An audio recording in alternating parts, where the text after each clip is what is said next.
Qula bəla gəlməzmiş haqq yazmadıqca, haqq bəla yazmazmış qul azmadıqca. Bu cümlənin altını doldurası olsam saatlarla danışmaq olar. Amma qısadan getmək istəyirəm. Yəni, insanın başına nə gəlirsə öz əməlləri ucbatından gəlir. Bir insan ki, öz sağlamlığı xəstəliklərin yayıldığı yerdə axtararsa, ömür boyu bu sağlamlığı tapa bilməz. Yəni, vücudumuz təbiətin bir hissəsidir, təbiətin bir parçasıdır. Vücudumuzu biz nə qədər təbii qidalandırsaq, nə qədər təbii vasitələrdən istifadə etsək, bir o qədər sağlam olar. Yəni, kimyəvi vasitələrdən, kimyəvi zəhərlərdən nə qədər uzaq olsaq, bir o qədər xeyirli olar. Bəs kimyəvi vasitələrdən nə zaman istifadə etməli və ümumiyyətlə kimyəvi vasitə istifadə etməyimmi?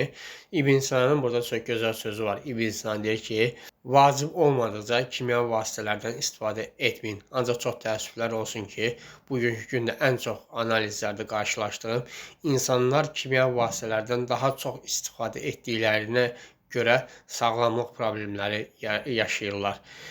Sağlam yaşamaq hər kəsin öz əlindədir. Hər kəsə sağlam həyat arzu edirəm.